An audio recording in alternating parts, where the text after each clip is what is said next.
मैं जो मऊ की जो घटना हुई है पिछले दिनों, लगातार जो हमारे नौजवान साथी 6 रासुका में बंद हैं, लगातार मुकदमे हो रहे हैं, उनके छत्रपूर्ति के नाम पर वसूली की नोटिस दी जा रही है। हम आज आपके माध्यम से सभी बातों का निरंतर कंडम करते हैं। हम अफसरों से भी कहते हैं, अफसर लोग, सरकारें आती है जाती है, मगर हमारी निगाहें नहीं बदल सकती है। हम चिन्हित करेंगे, सरकारों में खोजेंगे और आपको फिर पूरी तरह से हिसाब किताब चुकता करेंगे। आंदोलन में धमकी शब्द नहीं होता है।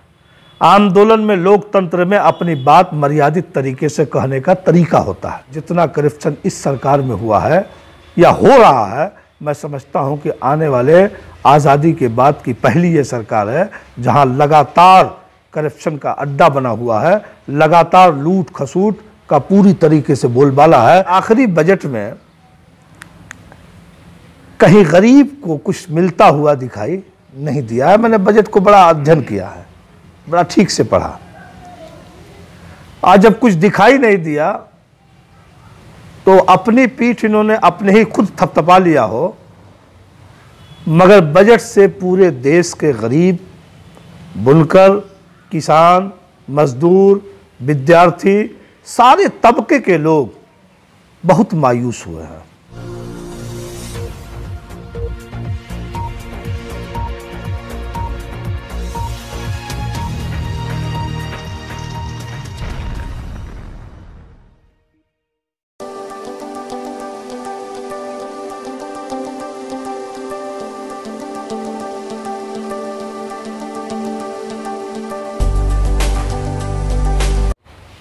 मैं अल्ताफ अंसारी समाजवादी पार्टी की राष्ट्रीय कार्य समिति का सदस्य हूँ।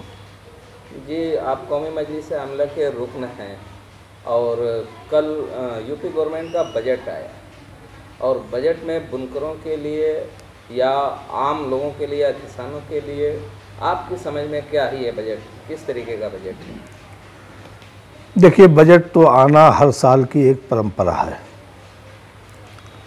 मगर जब बजट आना होता है तो चाहे देश का बजट हो चाहे प्रदेशों का बजट हो, लोग बड़ी आशा भरी निगाहों से, हर तबके के लोग, हर जमात और हर कतार के लोग, और ख़ास तौर से जो गरीब तबके के लोग हैं, वो बड़ी आशा भरी निगाहों से ताकते हैं।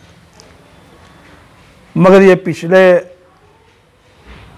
ये चौथे साल का बजट है उनका, या ये समझिए कि ये आखिरी बजट उनका है, इस सरकार का, भारतीय जनता पार्टी के योगी आदित्यनाथ जी का आखिरी बजट हो सकता है। इसके बाद चुनाव है, कि आखिरी बजट जी। मगर इस आखिरी बजट में कहीं गरीब को कुछ मिलता हुआ दिखाई नहीं दिया है। मैंने बजट को बड़ा अध्ययन किया है, बड़ा ठीक से पढ़ा।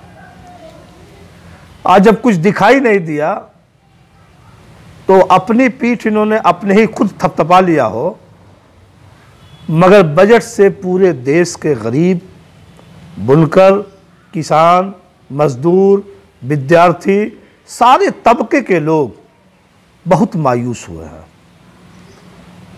और जो लगातार इधर बड़ी तेजी से भारतीय जनता पार्टी की देश और प्रदेश की सरकारें जब से बनी है, तब से हर वर्ग के लोगों की निगाह इस बात पर होती है कि कॉरपोरेट घरानों को इस बजटों से क्या फायदा होता है। तो निरंतर जो देश का बजट आता है तब भी और यूपी का बजट आता है तब भी कहीं न कहीं 75% कॉरपोरेट घराने के लोगों पर छूता हुआ यह बजट दिखाई देता है। आप जिस मऊ जनपद में बैठे हैं, ये सिर्फ मऊ जनपद का सवाल नहीं है, यही बगल में आजमगढ़ है, यही बगल में गोरखपुर में है, जहां माननीय योगी आदित्यनाथ जी जहां से मुख्यमंत्री हैं। आज जहां मंदिर में उनका सोने का, रहने का जो सिस्टम था, उसके अगल बगल चारों तरफ बुनकरों की, कारखानों की आवाज़ इनके सरों तक टकराती थी। मगर बस्ती चले जाइए, खलीलाबाद चले जाइए, सिद्धार्थनगर चले जाइए, देवरिया चले जाइए, ये पूर्वांचल सहित पश्चिम में भी जब जाएंगे तो बुनकरों की बहुत बड़ी कतार और जमात है। और यह बुनकर इस देश के करोड़ों करोड़ लोगों का तन ढांकता है। मगर उत्तर प्रदेश के बजट और देश के दोनों बजट में कहीं दूर दूर तक बुनकरों का तस्करा भी नहीं आया। एक बुनकरों के साथ एक मसला अभी आपने देखा काफ़ी दिनों से वो चल रहा है कि जो फ्लैट रेट पासबुक थे जिसको मुलायम सिंह सरकार ने नाफिज किया था फ्लैट रेट पे, और वो सब्सिडी वो फैसिलिटी को इस सरकार ने भी ख़त्म कर दिया है। और इस बजट में इस तरीके का कुछ साफ नज़र नहीं आया कि बुनकरों को बिजली से मुतल्लिक भी कोई रियायत मिलने वाली है। देखिए, यह फ्लैट रेट का जो सवाल था, हमारे नेता आदरणीय मुलायम सिंह यादव जी ने 2006 में इसको बुनकरों को इस नाते दिया था कम रेट पर कम पैसे पर कि बुनकर जमात के लोग बड़ी मेहनत और बड़ी जफाकशी करते थे, मगर इनके बच्चों का खुद तन ढक नहीं पाता था। और बिजली विभाग के लोग बड़ी बुनकरों के साथ मनमानी तरीके से वसूली करते थे, इनका शोषण करते थे। जब हमारे नेता आदरणीय मुलायम सिंह जी तक यह दिमाग में बात जब गई, लोगों ने इसका तस्करा किया, हम सब लोगों ने उनको बताने का काम किया, तो मुलायम सिंह जी ने 72 रुपया और ग्रामीण अंचल में भी बहुत 32 रुपया लगभग इसी का रेट था, और उन्होंने बिजली का रेट तय कर दिया था। मगर भारतीय जनता पार्टी की जब से सरकार आई है, उनकी नीयत लगातार खराब थी, और हत्ता कि जब चुनाव जीत हार हुई थी तो कुछ बहुत खराब और घिनौने नारे भी थे। अब बिजली फ्लैट रेट के नाम लेकर वह भी हम लोगों ने अपने आँखों से और अपने कानों से सुना था। मगर आज उत्तर प्रदेश का जो बजट आया है, उत्तर प्रदेश के बजट में चाहते तो बिजली को की सब्सिडी जो जाती है, बुनकरों के नाम से सब्सिडी जाती थी, उसका भी तस्करा नहीं आया। तो इस नाते हमको अभी उम्मीद बहुत अच्छी नहीं लग रही है कि बुनकरों के सवाल पर कोई बात होगी।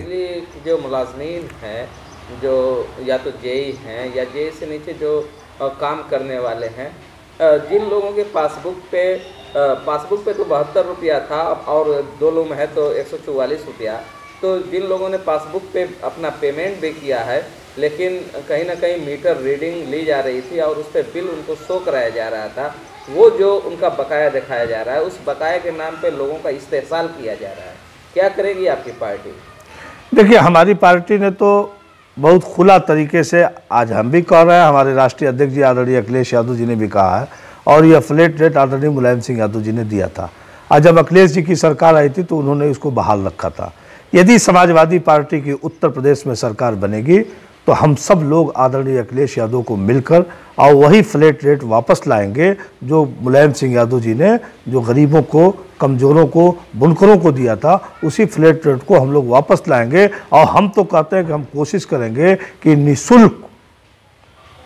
निःशुल्क बिजली हम बुनकरों को मिले, इसलिए कि बुनकरों से कमज़ोर कोई नहीं है। करते हैं और आप ही के पार्टी के एक्स चेयरमैन अरशद जमाल का बार बार ये कहना है कि सरकार मतलब बुनकरों के फ्लैट रेट में कुछ इजाफा कर ले, प्रपोजल वो दे रहे हैं। यहाँ तक कि जो 100 किलोवाट तक के जो बुनकरों से रिलेटेड जो बड़े लोग हैं उनको भी गवर्नमेंट ने दिया था फैसिलिटी, और उसको ख़त्म करके वो कह रहे हैं महज 5 किलो तक के वाट ही रहने चाहिए बुनकरों के लिए। आप इससे कितने एग्री हैं? देखिए, किसका क्या सुझाव है हम नहीं जानते। हम एक बुनकर हैं, हम बुनकर परिवार के हैं, हम बुनकरों की दर्द को बेहतर समझते हैं। हम आदरणीय मुलायम सिंह यादव के फैसले को सलाम करते हैं, और फिर पुनः सरकार अगर हमारी बनी तो हम उस फैसलों को वापस लाएंगे और बुनकरों को जो सहूलियत मिलती थी उस सहूलियत को लगातार कायम रखने की कोशिश करेंगे। मगर आपके चैनल के माध्यम से मैं एक बात कहना चाहता हूँ कि हम बुनकरों को भी अपने उत्तर प्रदेश और देश में सियासी नुमाइंदगी को भी मजबूत करना चाहिए। यह मैं सिर्फ अपने लिए नहीं कहता, ये पूरे प्रदेश के बुनकरों के हक में कह रहा हूँ कि हम बुनकरों को भी अपनी नुमाइंदगी को भी सदन के और सदन के बाहर दोनों को मजबूत रखना चाहिए। यह मैं आपके चैनल के माध्यम से अपनी जमात के लोगों को कहता हूँ। बुनकर लीडर भी कहते हैं अरशद जमाल खुद को, और इस तरीके का मतलब प्रपोजल देते हैं गवर्नमेंट को, तो क्या समाजवादी पार्टी उनके प्रपोजल से अपने को एग्री करती है? देखिए, समाजवादी पार्टी का प्रपोजल जो था वह रहेगा, इससे कोई इनकार नहीं है। जाति किसका क्या विचार है, हमारा कोई उस पर कोई कमेंट नहीं है। किसका क्या है, क्या बचना चाह रहे हैं क्या आप इस बात? नहीं, हम बचना नहीं चाहते। नहीं, हमारे अरशद जमाल साहब के अच्छे रिश्ते हैं, हम उनके सवाल पर ना कोई इफ बट नहीं करते। उनकी एक अलग समझदारी होगी, मेरी अलग समझदारी है। मेरी ये समझदारी है कि जैसे किसानों को कभी कभार बहुत सी चीज़ें फ्री मिलती है, उसी तरह हम बुनकरों को भी फ्री बिजली मिलनी चाहिए। किसानों के मसले को लेके आपने गांव-गांव में एक बेदारी मुहिम चलाई है, अब देखा जा रहा है लेकिन जो बजट में किसानों को कहा गया है कि किसानों को बहुत फ़ायदा होने वाला है, तो बजट में आपको किसानों को कितना फ़ायदा नज़र आता है? और किसानों का जो 3 ज़रई कानून है, जिसे काले कानून के तहत अभी डिमांड की जा रही है कि उसे वापस लिया जाए, गवर्नमेंट ने वापस नहीं लिया है, तो इन सब मसलों को लेके आप किस तरीके से देखते हैं? देखिए, किसान पूरे देश का जग गया है। अगर किसान को उस काले बिल से लाभ होता, या उनकी भाषा में, भारतीय जनता पार्टी की भाषा में बेहतर बिल से लाभ होता, और हमारी भाषा में कि काला बिल से लाभ होता, तो किसान ठंडक में ठिठुरता हुआ मौत को गले लगाया। चाहे प्रशासनिक जितना हमला हुआ उसको बर्दाश्त किया।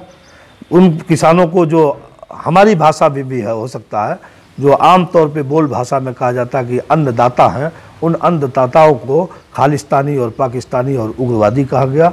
उन किसानों को जो अभी पिछले साल भर बीत रहा है, लॉकडाउन में जो सब लोग घरों में कैद हो गए थे, तो यह किसान खेत और खलिहानों में काम करके हमारे और आप जैसे लोगों का पेट भरने का इंतज़ाम कर रहा था। आज वह किसान दिल्ली की सड़कों पे बैठा है। 200 से अधिक लोगों की मौत हो गई। मगर भारत के प्रधानमंत्री जी, आप सब सवाल पे बोलते हो, मगर एक बार काश भारत के उन किसानों पर एक बार आप अपनी श्रद्धांजलि दे दिए होते, तो उन किसान के माँ बाप, उन किसानों को जो खेत खलिहान में काम करते हैं, बड़ा सुकून मिला होता। मगर आप हिटलर शाही तरीके से लगातार सदन में कहते हो एनएसपी थी, एनएसपी है, एनएसपी रहेगी। तो मैं आज उत्तर प्रदेश में मऊ जनपद में बैठा हूँ। मऊ जनपद के गांव गली में मैं घूमता हूँ, किसानों के बीच में रहता हूँ। एनएसपी का 1868 रुपया का सरकारी रेट था, मगर धान की जो खरीद हुई है वो 1200, 1100, 900, 1000, और बिचौलिया लोगों ने जिस तरह किसानों को लूटा है, यही तो किसान कहता है कि अगर एनएसपी थी, एनएसपी रहेगी। एनएसपी का आपको रखने का इरादा है तो एक लिखा पढ़ी में रख देते, एक टोल नंबर दे देते। अगर किसी किसानों के ऊपर उत्पीड़न होगा, अगर उनकी कम दाम में खरीदी होगी, हम टोल नंबर का इस्तेमाल करेंगे, और वह किसान का उत्पीड़न जो करेगा वह जेल की सलाखों में जाएगा। यही तो हम मांग रहे हैं, दूसरा कुछ थोड़े ना मांग रहे हैं। अच्छा, सरकार अपनी हर उस आवाज़ को दबाना चाहती है जो सरकार के खिलाफ जाती है, तो क्या आपको ऐसे में डर नहीं लगता कि आप सरकार के खिलाफ और किसानों की हिमायत में बोलते हैं, तो क्या सरकार आपके ऊपर कोई मुकदमा करके आपको मुल्क के गद्दारी के तहत जेल की सलाखों में नहीं डाल दे?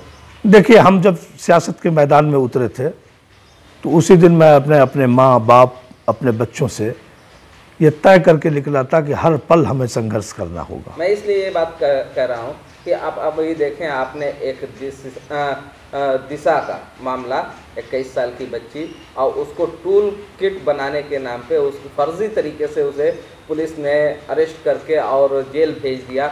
और हाई कोर्ट, जो दिल्ली कोर्ट ने फैसला सुनाया है, वो मुबारकबाद हर तरफ से उसकी सताइश की जा रही है। इस ज़िम्न में मैंने इसे ये सवाल आपसे कह दिया। नहीं, वो आपका जायज़ है। जो देखने को भी मिल रहा है कि जो कोई सरकार के खिलाफ, प्रधानमंत्री जी के खिलाफ, उत्तर प्रदेश की सरकार के खिलाफ, जो जमहूरियत का तरीका था, जो गांधी ने जमहूरियत हमको दी थी, जो मौलाना अबुल कलाम आज़ाद ने जमहूरियत का रास्ता बताया था, जो सरदार वल्लभ भाई पटेल ने हम लोगों को जो रास्ता बताया था, हम जब उसको इस्तेमाल करते हैं तो इनको नागवार लगता है। आज जब नागवार लगता है तो हम किसान की बात करते हैं, जब हम बुनकर की बात करते हैं, हम विद्यालय की बात करते हैं, हम विद्यार्थी की बात करते हैं, हम वकील की बात करते हैं, हम शिक्षक की बात करते हैं, खेत खलिहान में जो लगातार निरंतर काम करता है उसको हम सस्ते बिजली देने की बात करते हैं, बुनकरों को बिजली देने की बात करते हैं। खाद हम 50 किलो की बोरी मांगते हैं तो 45 किलो मिलती है।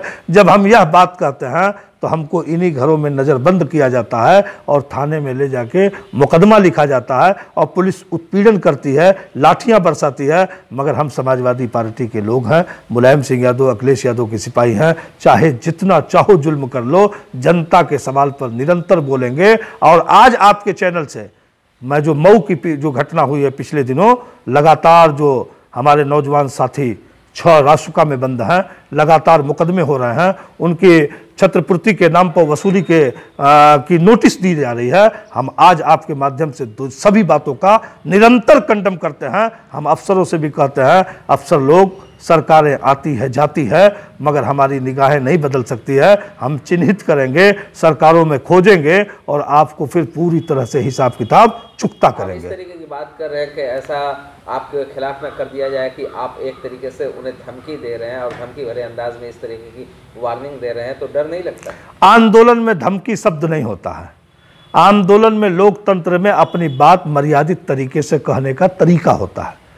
मैं आज उसी मर्यादित तरीके से प्रशासन से कहता हूं कि कहीं किसी बेगुनाह को नहीं सताना चाहिए और सरकारों के इशारों पर इतना काम नहीं करना चाहिए कि कल भी कभी आता है। इन बातों को मैं आपके चैनल से बड़ी मजबूती से कहता हूं। आज जेल जुलवाना तो मेरे लिए कोई बहुत बड़ी बात नहीं है। छोटा सा सवाल ये है, थोड़ा सा इससे हटके, कि गवर्नमेंट कहती है कि बीजेपी गवर्नमेंट में करप्शन नहीं, जबकि आपने देखा NH-29 में करप्शन हुआ 1 करोड़ 1 लाख रुपए का, और उसमें एक लेखपाल जो है वो बर्खास्त भी हुआ और सस्पेंड हुआ, और सस्पेंड होने के बाद कुछ लोग उसमें गिरफ्तार भी हुए। तो किस तरीके से देखते हैं यूपी गवर्नमेंट को? यूपी गवर्नमेंट, अब मैंने पहले ही कहा कि अपनी पीठ अपने ही थपथपाती है और किसी की बात को सुनने को तैयार नहीं होती है। आम जनता के मूवमेंट को ऐसा फेर दिया है कि अभी वो सफल हैं, मगर जितना करप्शन इस सरकार में हुआ है या हो रहा है, मैं समझता हूं कि आने वाले आज़ादी के बाद की पहली ये सरकार है जहां लगातार करप्शन का अड्डा बना हुआ है, लगातार लूट खसूट का पूरी तरीके से बोलबाला है। यह बात मुझे कहने में कोई संकोच नहीं है, यह बात जनता भी महसूस कर रही है। मगर 22 का चुनाव करीब है, सब कुछ आपको दिखता हुआ और भ्रष्टाचार उगता हुआ दिखाई देगा। 22 के चुनाव में लोगों को बटन या बैलेट पेपर से वोट और अपना मत देने का एक बार अधिकार मिलेगा, तो गुस्से का एहसास करा देंगे। एक सवाल आपने और दे दिया, आपने 22 के इलेक्शन का जिक्र कर दिया, तो लोगों का इस तरीके का शहर में, मऊ शहर जो मऊ असेंबली हल्का है उसमें इस तरीके की बातें चल रही है, गश्त कर रहे हैं कि शायद अल्ताफ अंसारी इस बार घोसी असेंबली हल्के से इलेक्शन लड़ेंगे, कि क्या नजरिया है कि घोसी से या मऊ से? देखिए, मैं समाजवादी पार्टी का वर्कर हूँ और समाजवादी पार्टी इस देश में कहीं मुझको काम करने को भेज देगी, मैं काम करने को तैयार हूँ। मगर मेरी कर्म भूमि मऊ सदर विधानसभा है। मैं आज भी लगातार वहीं काम कर रहा हूँ, आगे भी करूँगा। मैं परिवार और क्षेत्र जल्दी बदलने के कभी हक में नहीं हूँ। मैं अपने लीडर से, अपने नेता से वही काम करने के लिए बजिद हूँ, कोशिश करूँगा और उनसे सर झुका के सिफारिश करूँगा। मगर पार्टी बड़ी होती है, पार्टी का जो फैसला होगा हम उसको लगातार मानने को तैयार हैं। क्या समाजवादी पार्टी और मुख्तार अंसारी का अलायंस होने जा रहा है, या मुख्तार अंसारी समाजवादी पार्टी में एंट्री करने जा रहे हैं? मैं इसका 2 मिनट में 2 बात कह के आपको ख़त्म कर दूंगा। पिछले 2017 से पहले भी इस तरह का खेल आपने सुना होगा और देखा होगा, मगर अखिलेश यादव जी के नेतृत्व में वह खेल 1 मिनट में समाप्त हो गया था। अखिलेश जी कार्यकर्ताओं को असम्मान करते हैं और कार्यकर्ता अखिलेश जी के लिए मरने और मिटने को तैयार होता है। बड़ा इन दोनों लोगों का, कार्यकर्ता और नेता का चोला और दामन का रिश्ता है। इस नाते मुख्तार अंसारी या किसी अंसारी के बारे में कोई टिप्पणी हम नहीं करते। दल बड़ा होता है, जो दल का फैसला होगा वो हम स्वीकार करेंगे। इसलिए आप बचना चाहते हैं कि कहीं समाजवादी पार्टी अगर नहीं लेती है तो कांग्रेस और सपा का अगर अलायंस होता है और कांग्रेस के सिंबल से मुख्तार अंसारी आते हैं, तो ऐसे में आप क्या करेंगे, कहाँ से लड़ेंगे? कांग्रेस और समाजवादी पार्टी का अलायंस हुआ था पिछला, मैं कैंडिडेट था और बहादुरी से और मर्दानगी से चुनाव लड़ता हूं और इस बार भी चुनाव पूरी बहादुरी के साथ लड़ूंगा। और मुझे यकीन है कि इस बार मऊ की जनता उत्तर प्रदेश की असेंबली में इस गरीब बुनकर के बेटे को भेजेगी। अगर भेज दिया तो उत्तर प्रदेश के सदन जो खामोश की गलियारे की तरह चुप है वह बोलता हुआ दिखाई देगा। ये मैं आपके चैनल से वादा करता हूँ। लेकिन मैंने जो सवाल किया था उसका आपने जवाब नहीं दिया, गोलमोल कर दिया, क्योंकि मैंने ये पूछा है कि अगर कांग्रेस और समाजवादी का अलायंस होता है और मुख्तार अंसारी लड़ते हैं, ऐसे में आप कहाँ से लड़ेंगे? ये अलायंस के सवाल पर बड़े नेता हम लोगों को तय करेंगे। हम तो एक छोटे से कार्यकर्ता हैं। अगर हमारी राष्ट्रीय कमेटी में ये जब सवाल आएगा तो हम अपना विचार राष्ट्रीय कमेटी में रखेंगे। अगर आपको कोई सूचना है तो अभी मुझको इस बात की कोई सूचना नहीं है। अगर यह बात आएगी तो फिर हम आप पर इस पर चर्चा कर लेंगे। बजट के खिलाफ जो आपने सारी बातें कही हैं, इसको लेके क्या पब्लिक के दरमियान में आप कहेंगे? बजट के खिलाफ अभी उत्तर प्रदेश में सरकार का बजट पर बहस हो रही है निरंतर। उत्तर प्रदेश की विधान परिषद में और उत्तर प्रदेश की सदन में, दोनों में हमारी पार्टी के नेता इस सरकार के खिलाफ जूझ रहे हैं, संघर्ष कर रहे हैं, बजट पे भाषण कर रहे हैं और ये जो ही बजट समाप्त होगा, मुझको भरोसा है, यकीन है कि यह सदन जो ही समाप्त होगा, हमारी पार्टी निर्णय लेगी, हम सड़क पर भी गरीबों तक यह बात पहुंचाएंगे कि जो बजट आया है हम गरीबों के विरोध में है, किसानों के विरोध का है, मजदूरों के विरोध का है, बुनकरों के विरोध का है, नौजवानों का विरोध का है। यह बात हम चौपाल के माध्यम से जन जागरण करके, पदयात्रा करके हम जनता के माध्यम को और जनता तक पहुँचाने का काम करेंगे। बहुत बहुत शुक्रिया। बहुत शुक्रिया आपका।